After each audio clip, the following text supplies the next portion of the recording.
வெஜ்ஜனால gas smell sometimes துர்நாற்றம் இருக்கும். அது இருந்தாலே ஏதோ ஒரு கிருமி இருக்குன்னு தான் அர்த்தம். அது நார்மல் எடுத்துக்காதீங்க. பாக்டீரியல் வெஜனோசிஸ், கெட்டுப்போன மீன் ஸ்மெல் அடிக்கும். அது ஒன்ஸ் வந்துருச்சுன்னா 3 மாதம் ஒருக்கு திருப்பி வந்துக்கிட்டே தான் இருக்கும். அதுக்கு சிம்பிளான டேப்லெட்ஸ் இருக்குது. பட் அது சாப்பிட்டீங்கன்னா உங்கள் ஹஸ்பண்டும் அது சாப்பிட்டா திருப்பி அந்த கிருமிகள் இருக்காது.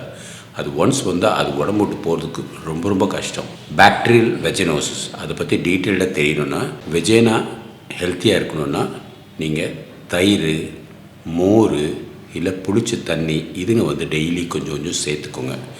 இன்னொன்று, ரொம்ப சுடு தண்ணி வச்சு சோப்பு நிறைய போட்டு அது மாதிரி வாஷ் பண்ணாதீங்க. வெஜேனாவோட ஹெல்த்து உங்கள் ஆரோக்கியத்துக்கு ரொம்ப முக்கியம். வெஜேனா நல்லா ஆரோக்கியமாக இருந்துச்சுன்னா உங்களுக்கே மக்கள்கிட்ட கலந்து பேசுகிறதுக்கு வசதியாக இருக்கும். சில சமயம் வாயில் ஸ்மெல் அடித்தா எல்லாருமே பேசுகிறது கூச்சப்படுவோம்ல, அதே மாதிரி தாங்க வெஜைனல் ஸ்மெல்லும்.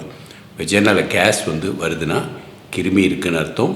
அந்த கிருமியை ஒரு வாரம் மாத்திரை சாப்பிட்டு ட்ரீட் பண்ணிடலாம்.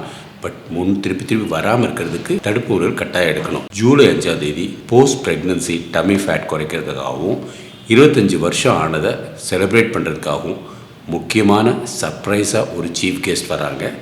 நீங்களும் அதில் கலந்துக்கணுன்னா இந்த கீழே இருக்க நம்பருக்கு தொடர்பு கொள்ளுங்கள். அதை பற்றி தெளிவான விவரம் அனுப்பி வைக்கிறோம்.